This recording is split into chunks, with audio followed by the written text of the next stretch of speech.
provavelmente conhece o mascote da Copa do Catar, né? Mas quem é você? Eu sou o mascote oficial da Copa do Mundo de 2022. Meu nome é Laib. Muito prazer, senhor. Agora vem cá, você sabe o apelido que ele ganhou aqui no Brasil? Tapioca homofóbica. Tem a ver com uma polêmica que vai muito além do futebol e que talvez seja o principal tema da Copa de 2022.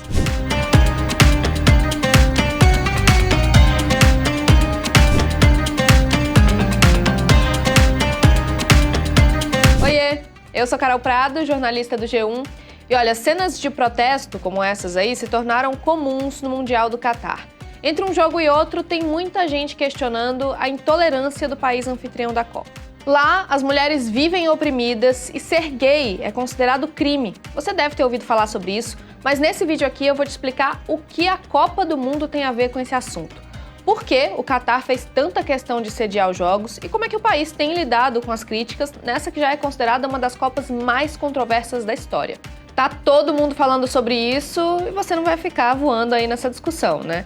Já clica para se inscrever aqui no canal do G1, ativa o sininho para receber as notificações e quando terminar o vídeo, compartilha com um amigo, porque esse assunto tá bombando e o G1 explica.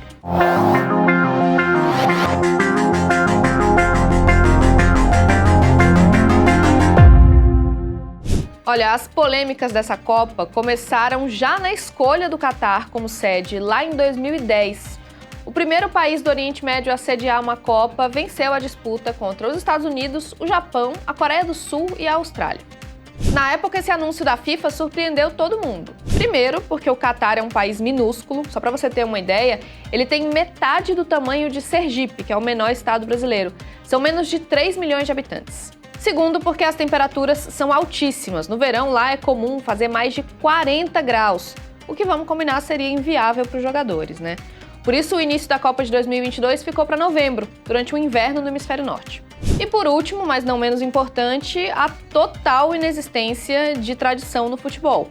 Quando foi anunciado como sede da Copa, o Catar não tinha nenhum estádio com os requisitos necessários para receber os jogos. Mas o país investiu pesado, pesadíssimo, cerca de 220 bilhões de dólares, para construir aí uma estrutura bem pomposa para os atletas e para os torcedores. Desde 2010, uma série de denúncias apontou que o Catar também pagou propina a dirigentes da FIFA para ser escolhido como sede, o que o país sempre negou. Mas, dito tudo isso, eu sei que duas perguntas devem estar aí, pairando na sua cabeça. A primeira é, se o Catar é um país tão pequenininho, como é que ele conseguiu esse dinheiro todo para bancar a Copa? Bom, o Catar é hoje o quarto país mais rico do mundo, segundo o ranking da revista Global Finance. Isso de acordo com o PIB per capita, que é a quantidade média de dinheiro que cada pessoa do país ganha em um ano. Basta dizer que as reservas de petróleo e gás natural de lá estão entre as 3 maiores do mundo. É daí que vem essa riqueza toda. A segunda pergunta é, bom, o Catar não tem tradição no futebol, então por que ele fez tanta questão de sediar a Copa, hein? Isso eu fui perguntar para Sandra Cohen, que é jornalista especializada em assuntos internacionais e colunista do G1. Países autoritários como o Catar usam eventos grandiosos como uma Copa do Mundo, que gera audiência e toda expectativa do público para tentar polir a sua reputação do cenário internacional.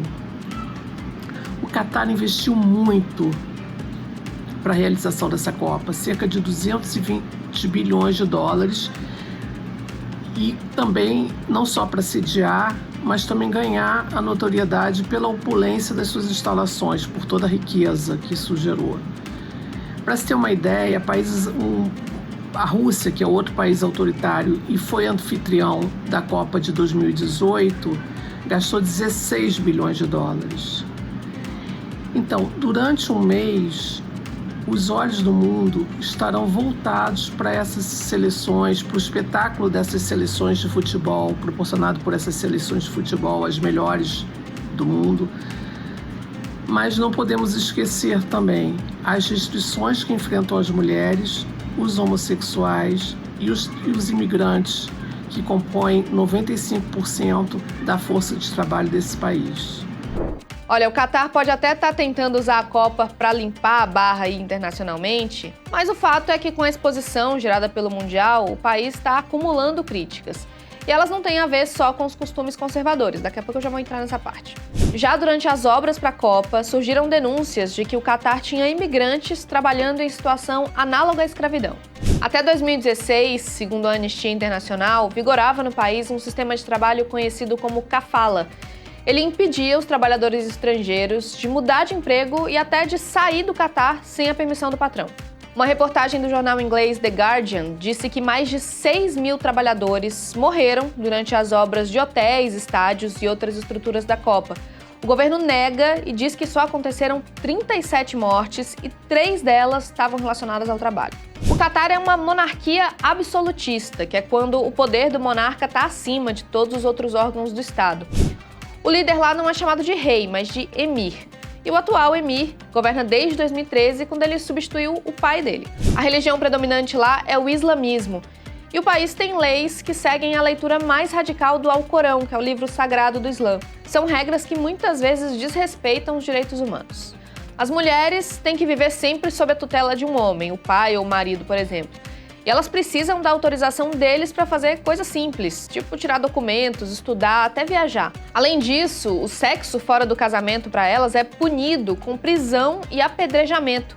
Já aconteceu de mulheres casadas vítimas de estupro serem condenadas por adultério. Como eu já falei aqui, ser gay é ilegal no Catar.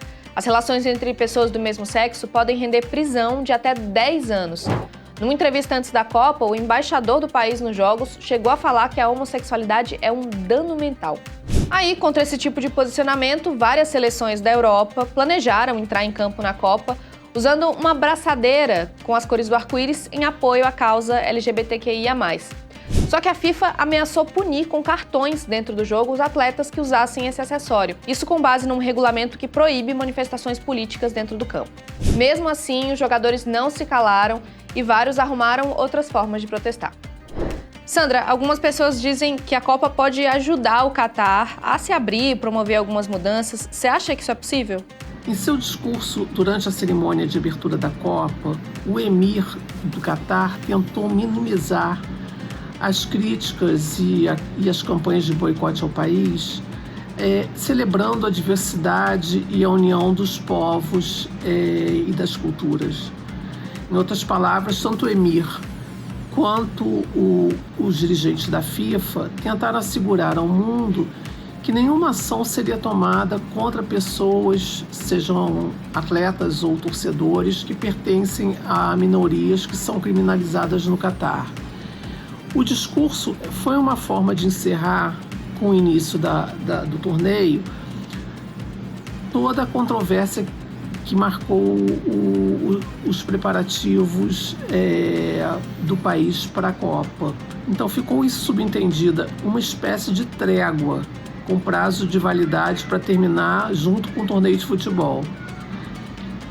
Para que a Copa gere mudanças mais profundas no Catar, é também preciso compromisso do governo. E isso ainda não foi observado até agora. É isso, gente. Agora, além de torcer, você está preparado para discutir o aspecto político dessa Copa.